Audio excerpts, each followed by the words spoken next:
life doesn't end because you're blind, or you're sight impaired, or you've had a stroke, or you've had that case of diabetes.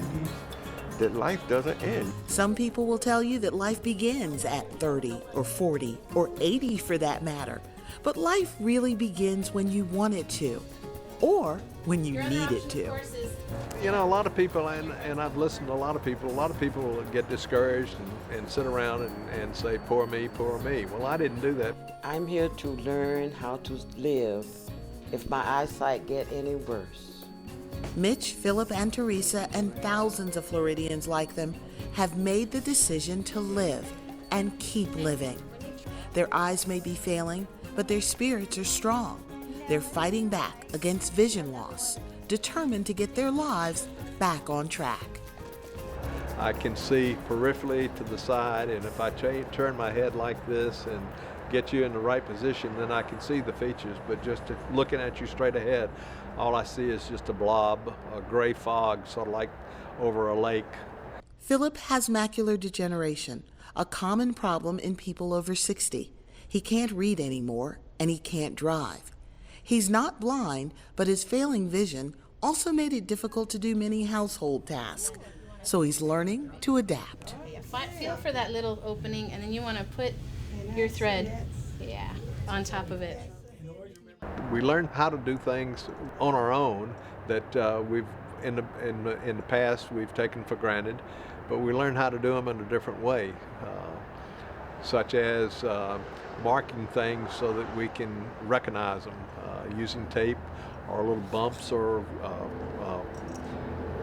tape that has rough sides on it to mark things. Philip's new skills are just part of what he's learning in this independent living skills course. Classes like this one are available all over the state at local community rehabilitation providers, which partner with DBS to provide training to adults who are blind or have reduced vision. Your local Division of Blind Services office can help you locate one close to you.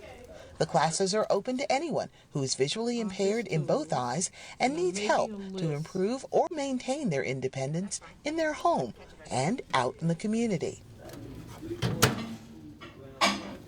Start. Voice low. Starts this one. Okay. The rough button. Clear. Notice I said visually impaired.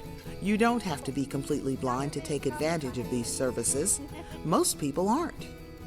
They told me that I could not drive any longer, and that was terrible. That's the worst thing. I think if I could have driven, it wouldn't have bothered me, but she said I couldn't drive, so.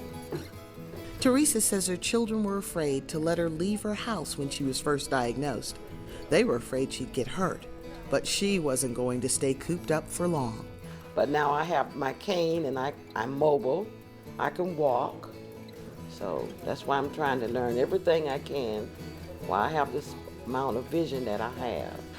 And that's the key, learning to use whatever amount of vision you still have. Independent life skills include handling money, labeling household items to make them easier to use, using a phone, sewing, writing a letter, and just learning to cope with the changes in your life. You learn so many valuable little things that you might take for granted with sight. Students also learn how to use access technology to stay connected. Computer instruction includes everything from Word to Windows to paying your bills online. For those who still want or need to work, there's also job training and placement assistance. So you don't have to worry about the left and the right. You just read down comfortably. Advanced access technology can help bring the world back into focus by using computers and scanners to read books or be able to really see pictures of kids and grandkids. Braille Training also brings back books, teaching students how to read and write for note-taking or labeling. Usually there's nothing out here along the building line that would create an issue. I wouldn't recommend actually following the building because you might have the occasional person coming in or out, or God forbid the occasional obstacle. But as long as you know it's there, you're pretty much all right. And orientation and mobility training literally opens doors and allows students to regain independence in their community. It's afternoon, so the sun should be behind you. It rises in the east and it sets in the, okay. So afternoon, where should the sun be? There's no need to walk this path alone. The first step is just asking for help. Life hasn't stopped with me. It'll never stop. You know, I think a lot of it's just attitude. That's a big part of it. It's not going to beat me. You learn from your friends. You're just like the blind leading the blind. So, you know, as long as we're not going into a ditch, it's okay. For more information on the Independent Living Program, call 1-800-342-1828 or visit the Blind Services website at www.myflorida.com/DBS.